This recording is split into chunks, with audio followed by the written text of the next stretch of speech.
C'est un point très important parce que l'égalité existe dans la loi, mais elle n'existe toujours pas dans les faits. Les différences salariales entre femmes et hommes à travail égal, c'est toujours autour de 25%, et le travail domestique continue à reposer essentiellement sur les femmes. Une ville peut faire beaucoup en ce domaine si elle en a la volonté. D'abord par la politique qu'elle choisit. L'égalité, ça se construit, ça se décline transversalement dans tous les services d'une ville.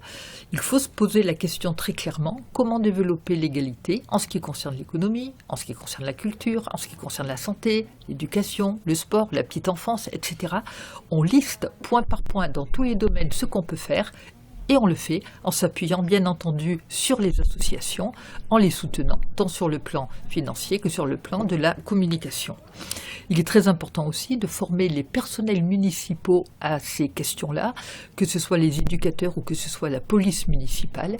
Il faut que pour eux, la notion d'égalité soit présente lorsqu'ils sont dans leur fonction. Mais la ville a aussi un rôle important à jouer en tant qu'employeur, parce qu'à Valence, la ville est avec l'hôpital l'employeur le plus important. Il faut donc être exemplaire. Déjà, faisons des statistiques. Où en sommes-nous dans le terme de la mixité et dans le terme aussi de l'égalité salariale? Où est-ce que les femmes travaillent? Est-ce qu'il y a des domaines réservés? Est-ce qu'on est, comme très souvent, les femmes dans le domaine des soins, les hommes aux espaces verts ou dans les services techniques? On peut faire évoluer les choses et donner à chacun la liberté d'aller là où il le souhaite vraiment, en luttant contre les stéréotypes de genre. Ensuite, il faut prendre des mesures très concrètes. Les temps partiels subis sont très souvent imposés aux femmes. Si on lutte contre le temps partiel, eh bien, on améliore la situation de ces agents. Et on peut le faire si on le décide. On peut aussi modifier l'organisation du travail. Prenons un exemple encore très simple et très concret, l'entretien et le nettoyage des locaux.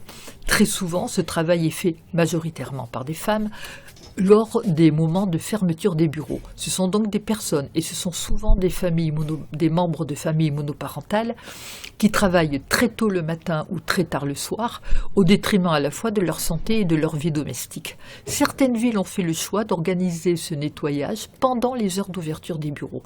On peut le faire. Ces personnes ont une meilleure vie. En plus, elles sont intégrées au reste du personnel et dès lors, leur travail est davantage respecté. Voilà très rapidement quelques exemples de ce que peut faire une ville.